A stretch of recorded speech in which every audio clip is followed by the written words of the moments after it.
नमस्कार, आप देख रहे हैं टीवी9 भारतवर्ष। आपके साथ मैं हूं प्रत्युष खरे और मेरे साथ है मेरे सहयोगी करुणा शंकर। सवाल सबसे बड़ा ये, मुद्दा सबसे बड़ा ये, अब होगी सिर्फ एक बात, पीओके खाली करो पाकिस्तान। जी हां, आज हम पाकिस्तानी विदेश मंत्री बिलावल भुट्टो की बचकाने बयानों पर चर्चा करेंगे और ऐसा करना होगा क्योंकि दुर्भाग्य से पाकिस्तान हमारा पड़ोसी है और बिलावल वहां के विदेश मंत्री हैं। लेकिन उससे पहले पीओके को लेकर भारत के विदेश मंत्री एस जयशंकर का वो गेम चेंजर स्टेटमेंट बता दें जो उन्होंने दिया है। करुणा। बिल्कुल, भारत के विदेश मंत्री एस जयशंकर ने क्या कहा है कि अब मुद्दा क्या है? अब मुद्दा है सिर्फ और सिर्फ पीओके। यानी बात अगर किसी मुद्दे पर होगी, कोई इशू अगर होगा बातचीत का, तो पीओके का होगा। पाकिस्तान ऑक्युपाइड कश्मीर को खाली करने का होगा। तो पाकिस्तान पीओके कब खाली कर रहा है, यह बड़ा सवाल है जो कि सामने रखा गया है खुद विदेश मंत्री एस जयशंकर की तरफ से। जी हां, अब मुद्दा है पाकिस्तान अधिकृत कश्मीर यानी कि पीओके, और हमारे पड़ोसी मुल्क को बताना है कि पाकिस्तान पीओके कब खाली कर रहा है।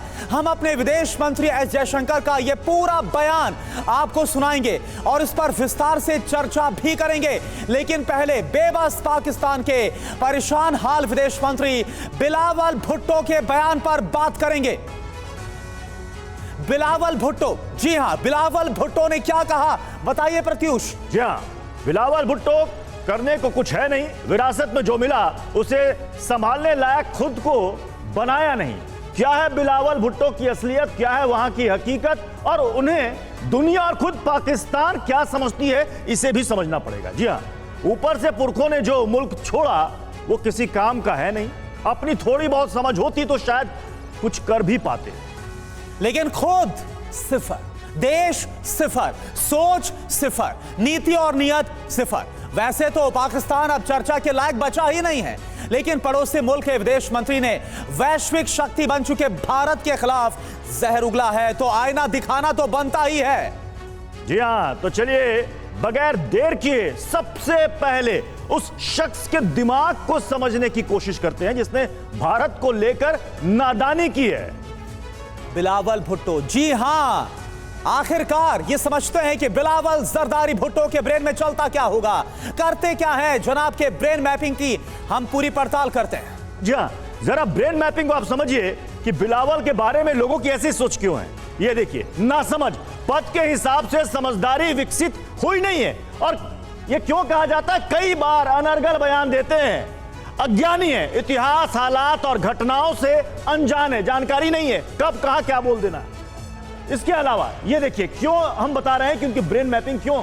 अब ये देखिए, इतिहास और हालात और घटनाओं से वो बिल्कुल अनजान है। कई बार हमने देखा भी, स्टेटमेंट खुद पाकिस्तान के कई पार्टियों के नेताओं ने कहा, आदत से मजबूर भी है, पुरखों की जहरीली विरासत से बंधे हुए हैं। अब क्या करेंगे साहब, यही ढोना है उनको।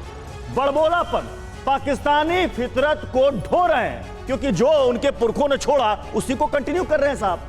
बेचारा, इनके कहे को तवज्जो देना भी ठीक नहीं है। क्या तवज्जो दे इनके बयानों को? बिल्कुल, और क्या शातिर, देखिए शातिर दिमाग देश के असल मुद्दों से ध्यान बटाना चाहते हैं। जिस तरह से फिर से कश्मीर का राग अलापा गया, असहाय नजर आ रहे हैं, खुद अपने देश पाकिस्तान में बेहद असहाय। सब जानते हैं क्या हालत है। बिलावल भुट्टो की बेहद बेचैन है, कुछ हासिल ना कर पाने से बेचैनी हर मंच पर नजर आती, कुंठित भी है। खुद और देश की हालत ने कुंठित कर दिया है पाकिस्तान की विदेश मंत्री को, शक्ति विहीन हो गए। कहने को विदेश मंत्री है, लेकिन कोई ताकत है नहीं। आप भी जानते हैं कि वहां पर असल ताकत है तो किसके पास, वो है सिर्फ वहां पर आर्मी के पास और आतंकवादियों के पास।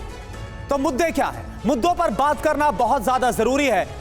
और इन सब के बीच जो बड़ी खबर आ रही है, पहले इस बड़ी खबर का हम रुख कर लेते हैं। पाकिस्तान लौटते ही बिलावल भुट्टो ने छेड़ा धर्म का शिगुफा, भारत पर लगाया मुसलमानों से भेदभाव का आरोप। प्रत्युष, बिल्कुल, बीजेपी पर लगाया है मुस्लिमों को बदनाम करने का आरोप। आतंक पर मुंह की खाने के बाद बिलावल का यह शिगुफा है। यहां से लौटे तो कहेंगे क्या बेचारे, पाकिस्तान पहुंचे कुछ तो कहना पड़ेगा वहां पर। और ऐसे में देखिए, जो हम ब्रेन मैपिंग के जरिए बता रहे थे कि उनको वही सब चीजें ढोनी है जो पुरखों ने दी है। उनको यह दिखाना है, पाकिस्तान का यह राग दिखाना है, हिंदुस्तान को बदनाम करने की कोशिश करनी है, और वही किया हिंदुस्तान से वापस लौटकर बिलावल ने। सबसे पहले मेहमान जो हमारे साथ जुड़े हैं चर्चा में शामिल होने के लिए, उनसे आपका परिचय करा देते हैं। हामिद खान पत्रकार पाकिस्तान से, लंदन से हमारे साथ लाइव जुड़े हुए हैं। इरशाद अहमद खान PMLN के नेता है, वो हमारे साथ पाकिस्तान के इस्लामाबाद से लाइव जुड़े हुए हैं। Professor Anshu Joshi international affairs expert है, हमारे साथ स्टूडियो से जुड़ी हुई हैं। Major general retired SP Sinha sahab हमारे साथ डिफेंस एक्सपर्ट स्टूडियो में मौजूद है। Commander retired Rajeev Sardana defence expert हमारे साथ मौजूद है। आप सभी का बहुत बहुत स्वागत है। सिन्हा साहब, सबसे पहले आपकी प्रतिक्रिया ही ले लेते हैं, क्या कहेंगे बिलावल भुट्टो के इस अग्रेसिव स्टेटमेंट पर? देखिए, किसी अज्ञानी व्यक्ति को यदि थाली में परोस के कुर्सी और सत्ता दे दी जाए तो उसका स्वरूप जो हम लोग को देखने को मिल रहा है वो मिलता है। परिश्रम तो उसने किया नहीं, पसीना तो बहाया नहीं, सब कुछ जो सिल्वर स्पून है चम्मच से हनी पिला दिया गया और यहाँ आके इस तरह की बड़ी बड़ी बात करता है। मैं पूछना चाहता हूँ कि उसको इतिहास पढ़ना चाहिए ना। जम्मू और कश्मीर ये करते रहते हैं पाकिस्तानी। मैं इनसे पूछना चाहता हूँ, मालिकाना किसका है कानूनी दृष्टिकोण से? महाराजा हरि सिंह ने इंस्ट्रूमेंट ऑफ एक्सेशन किसके क्या साइन किया था? क्या कंप्लीट मर्जर नहीं था, अनकंडीशनल मर्जर? आप जोर जबरदस्ती करके, ठीक है, अब इतिहास का फायदा मतलब जोर जबरदस्ती करके आप कैप्चर। साहब, इतनी मिर्ची क्यों लग जाती है जब भारत से आतंकवाद के खात्मे की बात पाकिस्तान को बताई जाती है? बिलावल भुट्टो कुछ और ही राग अलाप रहे हैं, बात करते हैं ना आतंकवाद के खात्मे की। जी, मैं तो ये कहूंगा कि सबसे पहले तो देनी चाहिए एक दूसरे को। दूसरी बात यह है कि कभी भी किसी भी मंच पे बिलावल भुट्टो जरदारी ने आतंक की बात नहीं की, उन्होंने कहा अमन की बात की। उन्होंने बिल्कुल अमन की बात की कि आओ खित्ते में अमन का पैगाम दें। लेकिन चूंकि आपके दिल में चोर है, आप चोर हैं, आप लोग, आप कश्मीर के चोर हैं, आप मुसलमानों के चोर हैं। आप क्या आतंकवाद से आएगा? जवाब देंगे क्या अमन आतंकवाद से आएगा? एक तरफ आतंकवाद को प्रोत्साहित किया जा रहा है पाकिस्तान की तरफ से, दूसरी तरफ अमन की बात की जा रही है। इरशाद साहब जरा 30 सेकंड सुन लीजिए। 13 बार आपने हिंदुस्तान के अंदर आतंकवाद किया। 2008 में बॉम्बे में 167 लोग को मारा। आज जम्मू एंड कश्मीर में क्या बोलते? झूठ बोल रहा हूँ, झूठ बोल रहा हूँ, मैं झूठ बोल रहा हूँ। कसाब कौन था? कसाब कौन था? अरे झूठ बोलते हैं आप बुजुर्ग हो गए, आप नवाज शरीफ ने एडमिट किया, हर रोज चैनल पे आकर के झूठ बोलते हैं, आपको शर्म नहीं आती है? पाकिस्तान के मैंने क्या बात की है कि हमने कहीं भी आतंक खत्म करने की बात की है। कल भी आपके मुसलमान भाइयों को भड़काते हो, अमन की बात की है, आप मदरसा में फाइनेंशियल सपोर्ट देते हो, आप हाफिज सईद साहब, आप जिन्हें झूठा बोल रहे हैं ना, मैं थोड़ा आपको परिचय बता दूं। आप जिनसे बात कर रहे हैं उन्होंने सेना में, भारतीय सेना में सेवा की। Major general SP Sinha sir से बात कर रहे हैं।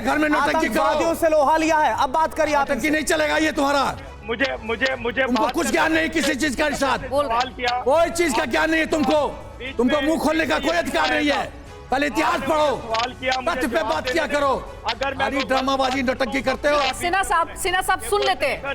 नहीं क्या बोलेगा सिन्हा साहब? एक मिनट क्या बोलेगा सिन्हा साहब? एक मिनट, आप पूरी करिए जल्दी से। नहीं जानता, जल्दी से इरशाद साहब, जल्दी से बात पूरी करिए जल्दी से, और भी गेस्ट हैं। आपके चैनल्स पे यही कह रहा हूँ कि चोर मचाए शोर। देखिए, चोर की निशानी होती है जब वो पकड़ा जाता है कि वो खानदान उसका पूरा शोर डाल देता है। आपके साथ दिक्कत ये बेफिजूल की बात आप करने लगते हैं तो वो हम क्या ही सुने। सबको पता है कि आतंकवाद कहां पलता जबान पर, थोड़ा जबान संभाल कर आप बात करिए, कायदे से बात करिए। इस पैनल पर आप जब हैं, आप इस तरह से शब्दों का इस्तेमाल नहीं कर सकते। तर्क के साथ आप बात करिए ना, तार्किक चीजें बोलिए। इरशाद साहब बोलिए अब आप। इरशाद, तुम्हारी गलती नहीं है।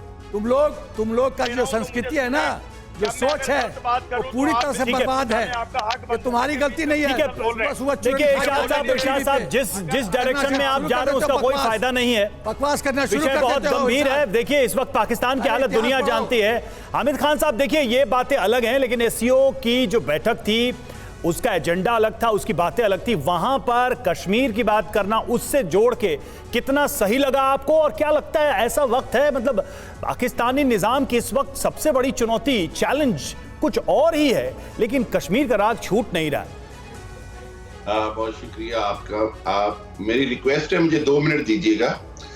बात यह है कि मैं तो एज ए एनालिस्ट मैं खिलाफ था फॉरेन मिनिस्टर बिलावल के भारत यात्रा के। उसकी वजह ये थी कि मैं बीजेपी सरकार को जानता हूँ। इसने जो सेकुलर भारत को ख़त्म करके जो आज एक्सट्रीमिस्ट भारत बन गया है, उसके बाद 12 साल के बाद किसी पाकिस्तानी हाई ऑफिशियल का विजिट इस तरह करना मैं समझता हूँ पाकिस्तान ने बड़े दिल का सबूत दिया, लेकिन उसके जवाब में जिस तरह का स्वागत किया गया, ये आप हामिद खान साहब, बड़े ताज्जुब की बात है। पाकिस्तान कब खाली कर रहा है पीओके, ये सीधे सवाल एस जयशंकर ने पूछ दिया। अब यही है पाकिस्तान से बातचीत का मुद्दा। ये बड़ी बात भारत की ओर से कही गई है। विदेश मंत्री एस जयशंकर का पीओके पर बहुत ही बड़ा बयान इसे कहा जा रहा है। सुनाते हैं आपको क्या कहा है उन्होंने। देखिए, आई सेड उनका कोई G20 से लेना देना नहीं है। आई विल ऑल्सो से उनका कोई श्रीनगर से भी लेना देना नहीं है। There is only one issue to discuss on Kashmir, which is when does Pakistan vacate its illegal occupation of Pakistan occupied Kashmir. That is the only issue up for discussion. We are politically, diplomatically exposing Pakistan before the world. Anshu Joshi ji, ये बिल्कुल clear cut है और भारत सरकार का stand पहले से ही clear है। कश्मीर वश्मीर की बात छोड़ दीजिए, जो पाकिस्तान राग अलापता है, ये भोंपू बंद हो गया है। सीधे पीओके पर आइए, खाली कब कर रहे हैं? बिल्कुल सीधी सच्ची सी बात है और एससीओ के मंच से इसी बात को प्रोत्साहन दिया जा रहा है कि आपस के जो बायलैटरल इश्यूज हैं उनको रिजॉल्व किया जाए। तो भारत ने क्या गलत बात कही है? और अभी जो मैं तमाम बयानबाजी देख रही थी, बिलावल के मैंने जो स्टेटमेंट्स देखे, बिलावल को विश्व राजनीति को, भारत की राजनीति को और अपने पाकिस्तान की राजनीति को और वास्तविक अभी के जो हालात है पाकिस्तान के, उनको समझने की जरूरत है। अलकायदा का चीफ पाकिस्तान में मिला था, भारत में नहीं मिला था। उन्हें यह समझने की जरूरत है जिस तरह के आतंकी हमले पाकिस्तान ने भारत पर और दूसरे आतंकवादी संगठनों को जिस तरह से बढ़ावा दिया, वो पूरे विश्व को आज की तारीख में पता है। सो मच सो कि पाकिस्तान की जो आर्थिक स्थिति है, जिस तरह से पाकिस्तान बर्बाद देश बन चुका है, उसे कोई भी उसका अपना, अगर वो रिलीजियस स्टैंड भी लेकर के बात करते हैं तो मुल्क सहायता करने के लिए तैयार नहीं है। इंस्टीट्यूशंस की तो बात ही छोड़ दीजिए। इरशाद जी कितनी बार आईना देखिएगा और उस आईने में कैसी शक्ल नजर आएगी? आपने तो ओसामा बिन लादेन को भी नहीं माना था कि पाकिस्तान में छिपा है, एबटाबाद में घुसकर अमेरिका ने मारा। आपने यह भी नहीं माना था कि कसाब आपका नागरिक है, बाद में आपने माना। और आप ही की सरकार के एक मंत्री ने यह कहा कि पुलवामा में हुआ अटैक यह इमरान खान की सरकार की बड़ी उपलब्धि है। क्या बताना चाहते हैं दुनिया को? क्या शक्ल पाकिस्तान दिखाएगा? आपको आईना दिखाना चाहता हूं कि आप मकबूजा कश्मीर से ध्यान हटाने के लिए आजाद कश्मीर की तरफ तवज्जो मबजूल करवा रहे हैं पूरी दुनिया की। दूसरी बात यह है कि आप पाकिस्तान ऑक्युपाइड कश्मीर पर बात करिए। उसका वजीर आजाद कश्मीर है ही साहब, पाकिस्तान ऑक्युपाइड कश्मीर पर बात करिए। लाइन आपको दे दी गई है, इस पर आप कैसे बात करेंगे ये तय करिए। आजाद कश्मीर है ही नहीं, पाक ऑक्युपाइड कश्मीर है। आप पहले अपना बाकी का देश तो देखें। इरशाद साहब, अगर आप सलीके से जवाब दे पाए तो मेरा बहुत ही सिंपल सा क्वेश्चन है, क्या पाकिस्तान की तरफ से एससीओ में रिप्रेजेंटेशन, प्रेजेंटेशन या वहां पर जो मौजूदगी थी उसी रिटोरिक के लिए थी, उसी पुराने राग के लिए थी, या कुछ क्रिएटिव करना है पाकिस्तान को, बड़े मंचों का इस्तेमाल अपनी आवाम के लिए करना है? पाकिस्तान की मेरे वजीर खारजा बिलावल भुट्टो जरदारी की, लेकिन चूंकि आपका दिल में कुछ और था, आप लोगों ने कोशिश ये की, देखिए आप अपने चैनल्स को उठा करके देखिए और मुझे भी देखिए, मैं आपके साथ मुसलसल 4 रोज से 5 रोज से हूं कि आप क्या कह रहे हैं, हम क्या कहना चाहते थे। मुझे लगता है आप सुनना नहीं चाहते थे, हम वो कहना चाहते थे। कैरेक्टराइज करने से ज्यादा अच्छा कुछ फैक्ट्स बताएं। कुछ फैक्ट्स बताएं। देखिए, दुनिया आपको फैक्ट्स के लिए सुनेगी, आपके ओपिनियन के लिए नहीं सुनेगी। क्या फैक्ट्स है? पाकिस्तान एससीओ में है तो क्यों है? क्या ऑब्जेक्टिव है? क्या हासिल करना चाहता है? फ्यूचर का क्या प्लान है? फॉरेन मिनिस्टर क्या सोच रहे हैं? हम तो ये भी सुनना चाहते हैं। हम तो ये चाहते थे कि अब आप लोगों से दोस्ती का हाथ बढ़ाएं। हम, क्योंकि आपको प्रॉब्लम है मेरे सीपैक से, अरे इरशाद साहब, अगर सीपैक से अमन आने वाला है, सिखाकर भेज दे बिलावल भुट्टो को कि क्या जाकर के भारत में बोलना है। हम चाहते हैं कि वही बॉर्डर खुल जाए, वही बस के जरिए, ट्रेन के जरिए, गाड़ी के जरिए हिंदुस्तान पाकिस्तान में है। पाकिस्तान में एक और गेस्ट हमारे साथ हैं, शायद वो आपको जवाब अच्छे से दे पाए। सरदाना साहब हमारे साथ हैं। इरशाद साहब लौट रहे हैं आपके पास। आप नहीं चाहते, बातें करते हैं ना बिना जो हम चाहते हैं। जब हम चाहते सिर पैर की क्यों नहीं बात करते? हम क्या जवाब देंगे? ये तो कह रहे हैं कि उन्होंने बोला कुछ, हमने लिया कुछ। अरे भाई, जो बोला वही तो दिखाया। आपके हमें तो बोलने नहीं दिया। फॉरेन मिनिस्टर हमारे देश में थे, तभी आपके टेररिस्ट हमारे जवानों को शहीद कर रहे थे, अटैक कर रहे थे। आप कहते कुछ और है, करते कुछ और है। भारत में जो रंजिश है, जो गुस्सा है इस समय, जो 370 के साथ हुआ, पीओके के साथ भी होने वाला है। याद रखिएगा, आज नहीं तो आने वाले महीनों में भारत अपनी जमीन वापस लेके छोड़ेगा। आप जो लोग सिर्फ बात करते हैं हाथ बढ़ाने की, वो कहते हैं बंदूक से नहीं बात कर सकते। आपके साथ बात करने के लायक नहीं हैं आप लोग। नहीं, राजीव सर आपने सुना नहीं, ये तो कह रहे हैं इरशाद साहब कि हम तो दोस्ती का हाथ बढ़ा रहे हैं। सुनिए जरा, कहते हैं हम दोस्ती का हाथ बढ़ा रहे हैं। हाथ में चाकू होता है, दूसरा आप हाथ दोस्ती का बढ़ाते हैं। This is the problem. Pratyush, ये अमन चैन की बात करते आप हैं, नहीं चाहते ये अमन कि शांति की देश बात में करते हैं, तरक्की हो, ये हाफिज मुल्क में सईद को तरक्की हो, नेशनल नहीं हीरो चाहते बोलते आप। हैं, ये आतंकी को एक्सपोर्ट करते हैं, यहाँ हमारे मुसलमान भाइयों को लफ्ज़ भड़काते आता है, हैं, मदरसा में फंडिंग करते हैं। 13 मेरे पास सब ये डिटेल है, 13 जगह आपने आतंक किया है। मैं बॉम्बे का उदाहरण है, समझौता एक्सप्रेस, सब जगह आप गदर करते रहते हो। अरे आप आप कश्मीर को आगे करते हो, बढ़ाएंगे, लेकिन आप कश्मीर करते हो। अरे पाकिस्तान तो समझता नहीं, एक सेकंड पाकिस्तान तो समझता नहीं, और कश्मीर करते हो। भारत का आतंक पर करारा प्रहार हुआ है, आतंकवाद को अभी हराया नहीं जा सका है, ये एस जयशंकर ने कहा है। टेरर फंडिंग को तुरंत रोका जाना चाहिए। आतंक से मुकाबला एससीओ का अहम मकसद है और इसी मकसद पर हम सबको मिलकर काम करना होगा। एससीओ के सदस्य इस बात पर गंभीरता से विचार करें। देखिए साफ साफ भारत के विदेश मंत्री ने कह दिया, आतंक से मुकाबला एससीओ का अहम मकसद। आपको सुनाते हैं क्या कुछ कहा है एस जयशंकर ने। While the world was engaged in facing COVID and its consequences, the menace of terrorism continues unabated. Taking our eyes off this menace would be detrimental to our security interests. We firmly believe that there can be no justification for terrorism and it must be stopped in all its forms and manifestations, including cross-border terrorism. The channel of finances for terrorist activities must be seized and blocked without distinction. Members need not be reminded that combating terrorism is one of the original mandates of the SCO. तो S Jaishankar का हम बयान सुन रहे थे। Anshu ma'am, एक चीज जो मुझे लगता है कि पाकिस्तान को भी शायद इस बारे में सोचना चाहिए कि कश्मीर एक ऐसा विषय है जिसमें पाकिस्तान अपने बजट का, अपने पैसे का बहुत ज्यादा हिस्सा फूंक देता है, तब जबकि कटोरा लेकर घूमने की स्थिति है। क्या ये एक simple mathematics economic equation Pakistan के लीडर्स को बात समझ में नहीं आती है? बार बार वहीं रहता है। अभी कुछ दिन पहले वहां के आर्मी चीफ ने कहा कि हम तैयार हैं भारत पर हमला करने के लिए, कभी भी कहीं भी कर सकते हैं। ये कहने का क्या वक्त है पाकिस्तान, और क्या ये कहने की ताकत है पाकिस्तान की आज की तारीख? आपने बिल्कुल सही बात कही। इसी बात को मैं भी कह रही हूँ कि आप अपनी आम जनता को रोज का आटा, दाल, तेल, नमक तो मुहैया करा नहीं पा रहे हैं।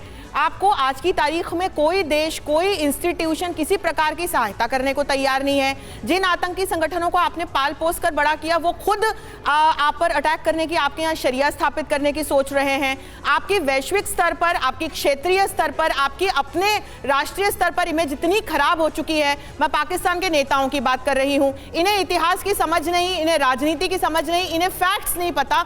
और आज का जो कम्युनिकेशंस का युग है उसमें लोगों को फैक्ट्स पता है। तो आप झूठ का सहारा लेकर के कब तक अपनी नाव को आगे बढ़ाएंगे, मुझे समझ ही नहीं आता। और ऐसे में आप कश्मीर का राग अलापते। मैं बस एक कविता की 2 पंक्तियां कहना चाहती हूं, क्योंकि पाकिस्तान से कुछ लोग बैठे हुए हैं। देखिए, आप लोग कान खोल के सुन लीजिए। जहां हुए बलिदान मुखर्जी, वो कश्मीर हमारा है, जो कश्मीर हमारा है वो सारे का सारा है। इसे आप याद रखिएगा जी। अच्छा इरशाद साहब, मैं आपसे एक सवाल करना चाहूंगा कि आतंकवाद को लेकर अभी आपको हाल ही में याद होगा जो पाकिस्तान के पूर्व राजदूत है अब्दुल बासित, उन्होंने बयान दिया था, पुंछ हमले के बाद डर जताया था कि पाकिस्तान पर एक और सर्जिकल स्ट्राइक हो सकती है। एक तो ये डर क्यों था, किस बात का खौफ था, अगर आप आतंकवाद नहीं फैला रहे? और दूसरी बात, आतंकवाद का समर्थन करते नजर आ रहे थे, उसे लेजिटिमेट कराते नजर आ रहे थे, जो कश्मीर में दहशतगर्दी फैलाई जाती है आप लोगों की तरफ से। बहुत शुक्रिया। मैं आपसे पहले ये कहूंगा कि देखें, आप अपने वजीर खारजा को दिखा रहे हैं, जो मेरे वजीर खारजा बिलावल भुट्टो जरदारी ने यही पैगाम दिया जो आप अपने वजीर खारजा का दिखा रहे हैं कि आओ मिलकर के आतंक खत्म करें। कहा उन्होंने नहीं कहा। आप अपने वजीर खारजा को दिखा रहे हैं, मेरे बिलावल भुट्टो जरदारी को नहीं दिखा रहे हैं। दूसरी बात ये कि मेरे मुल्क में क्या मैं आतंकियों से आजमा नहीं हूँ? क्या मैं जंग आपने नहीं कहा, लड़ रहा आपने हूँ कहा इरशाद जी, आतंकियों माफी के साथ मैं आपको रोक क्या रहा हूँ। मेरे- आपने कहा कि क्या आपने मेरे कहा कि शहीद नहीं नहीं दिखा हो रहे रहे हैं। फौजी? हम बिलावल भुट्टो का वो बयान भी दिखा रहे हैं जिसमें वो ये कह रहे हैं सिर्फ नेगेटिव दिखा रहे हैं, वक्त पॉजिटिव आने नहीं दिखा पर रहे हैं आप। बड़ा जवाब दिया जाएगा। मैं ये जानना चाह रहा हूँ कि ये दिखा कौन रहे सा हैं, जवाब पॉजिटिव होगा नहीं दिखा आतंकियों रहे को भेजकर? पॉजिटिव दिखा नहीं, किस जवाब की बात कर रहे हैं पाकिस्तान के विदेश मंत्री? ये तो क्लियर कर दीजिए सर। के बोला वो बोलिए, वो दिखाइए जो उन्होंने वहां आकर के बोला कॉन्फ्रेंस में, वो दिखाइए। जो मेरे प्यारे पाकिस्तान में बोला वो मत दिखाइए, आप नेगेटिव मत दिखाइए, पॉजिटिव भी दिखाइए। दूसरी देखना बात नहीं जो चाहते। नेगेटिव आपकी कि आप तरफ से देखना नहीं फैलाया चाहते। जा रहा है, जो- आतंकवाद जो भेजा जा रहा है, प्रोत्साहित किया जा रहा है, प्रमोट किया जा रहा है, वो तो दुनिया को बताना होगा ना। होगा जो मेरे मुल्क में शहादतें हो रही हैं, जो मेरे मुल्क में आतंक फैला रहे हैं आप हामिद लोग, खान साहब भी जो हमारे मेरे साथ जुड़े मुल्क हुए के हैं। फौजी हामिद खान रोज शहीद होते खान हैं, साहब भी जो हमारे साथ जुड़े हुए हैं। आपके इरशाद साथ साहब लौट रही हूँ आपके पास, लौट रही हूँ। हामिद खान, अगर आप ये कह रहे हैं कि पॉजिटिव एंगल दिखाइए बिलावल भुट्टो के बयानों का, जो उन्होंने कहा, पहली बात तो ये कि हमने एग्जैक्टली वही दिखाया। पीओके के ऊपर आप क्या सोचते हैं ये जरा आप बताइए, क्योंकि भारत ने तो अब दो टूक कह दिया है कि हम लेकर रहेंगे। दूसरा, आतंकवाद की जमीन हमेशा से पाकिस्तान में रही है, अगर कोई बड़ी कार्रवाई आपने अपने स्तर पर की होती तो हम मान भी लेते कि आप भी सफाई की बात कर रहे हैं, लेकिन ये सब तो नहीं हुआ। हामिद, आपके कहने, देखें, आपके कहने से फर्क नहीं पड़ेगा। मुझे हैरत है कुछ कि सबूत भारत पेश कर दीजिए। चलिए कुछ सबूत पेश कर दीजिए आप। जी, भारत का जो वजीर खारजा है उसने कल पूरे इंडिया को शर्मिंदा करवाया है। आपका 130 बिलियन जो लोग हैं उसको शर्म से उनके सर झुक जाने चाहिए। हमारे जिस तरह शर्म से क्यों सर झुकेंगे? हमारे शर्म से क्यों सर झुकेंगे? आपका शर्म से सर झुक जाना चाहिए। एक आतंकी देश है आप, पॉलिटिकल बर्बाद देश है आप, आर्थिक रूप से बर्बाद देश है आप, और भारत जैसे देश को जो वैश्विक स्तर पर आज विश्व गुरु बना हुआ है, प्रणेता बना हुआ है, आप सूर्य की तरफ अगर कीचड़ उछालेंगे तो भाई साहब कीचड़ आप ही के ऊपर गिरेगा, ये ध्यान रखिए। शर्म से तो आपको गर्दन झुकनी चाहिए। सब जगह जाके भीख मांग रहे हो, $1 बिलियन के लिए भीख मांग रहे हो, कटोरा लेके जा रहे हो, हामिद खान कोई 2 रुपया नहीं दे रहा है। जवाब दीजिए आप। अरे भीख मांगने में शर्म नहीं आती? भीख मांगने में शर्म नहीं आती? अभी आपका आर्मी चीफ गया था चीन, क्या किया? चीन ने क्या किया? आपको जो जवाब दिया जा रहा है, छड़ी है हमारे पास। अब आप जवाब दीजिए। भिखमंगा देश, हमारे पास छड़ी है आपको जवाब देने के लिए। अब आप जवाब दीजिए, आप जवाब दीजिए। बात सुनने का हौसला रखे, नहीं तो फायदा कुछ नहीं। आप बात सुनने का हौसला नहीं है, ये शोर डालते हैं सिर्फ दूसरे की हमारे जुबान में बहुत है। हौसला है। नहीं, तुम आप सही आईना बात दिखाता कर- हूँ अरशद, बात सुने। मैं आईना दिखाता हूँ, तुम क्या हो? दबाने की कोशिश करते हैं। आईना क्या देखो, आप- आईना। एक मिनट सुन लेते हैं क्या कह रहे हैं। एक एक करके प्लीज, एक एक करके। हामिद खान बोलिए। आपके गवर्नर ने, जो इंडियन इलीगल ऑक्युपाइड कश्मीर के गवर्नर हैं, उन्होंने क्या बयान दिया कि ये सारा पुलवामा का ड्रामा किया था कश्मीर मोदी नहीं है, सरकार। हमारा जम्मू एंड कश्मीर है, that is an integral part of India. अच्छा, उसका बयान दिया कि जी ये आपने ड्रामा किया था और वोटें हरी सिंह ने कौन सा एक्सीडेंट साइन किया था बताओ? हरी सिंह जी ने क्या साइन किया था बताओ? आप जुल्म बंद कानूनी बात ओनरशिप ये है किसके पास है बताओ? बात करो। कानूनी ओनरशिप किसके पास है बताओ? भाई साहब आप थोड़ा सा विश्व इतिहास, कानूनी थोड़े से ownership तथ्य की बात नहीं, बनाइए, आप मेरी तब बात- आपको टीवी पर बैठना चाहिए।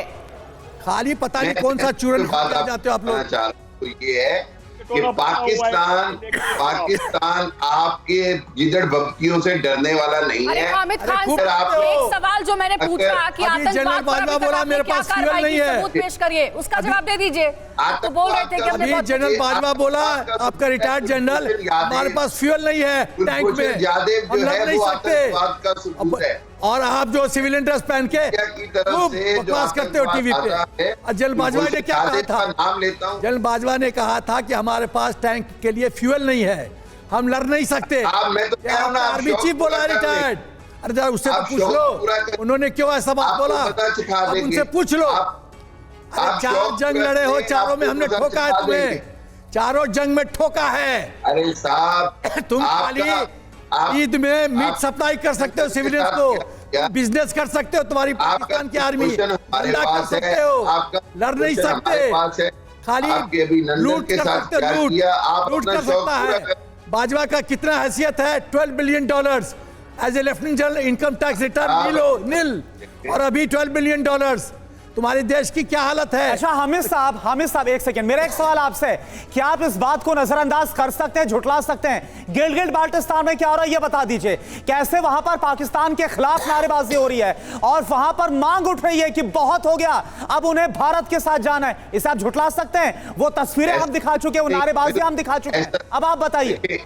ऐसा कुछ भी नहीं है। हाँ, आपके श्रीनगर में मानेंगे नहीं, आप लोग का अप्रोच है कुछ भी हो मानेंगे नहीं, कुछ भी कहो मानेंगे नहीं, मत मानो। तुम्हारे मानने या न मानने से क्या होगा?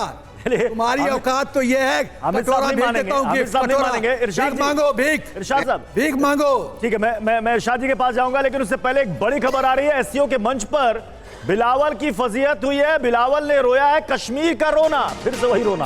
एस जयशंकर ने बता दिया आतंक का प्रवक्ता, पाकिस्तान को आतंक का प्रोमोटर भी बताया। कि पाकिस्तान का असूली मौक़िफ़ है कि अगर ये अगस्त 4, 2019 पे वापस ही चले जाए, जहाँ फिर भी मसाइल थे, दोनों तरफ मसाइल थे, तब भी कश्मीर का मसला था, ये सारे मसाइल थे, मगर these unilateral violations and illegal actions that they've taken have really undermined the environment, and now the onus is on India कि वो ऐसा कोई conducive environment create करे जिसमें बातचीत हो सके। As a foreign minister of an SCO member state, Mr. Bhutto Zardari was treated accordingly. As a promoter, justifier, and I'm sorry to say spokesperson of a terrorism industry, which is the mainstay of Pakistan, his positions were called out and they were countered, including at the SCO meeting itself.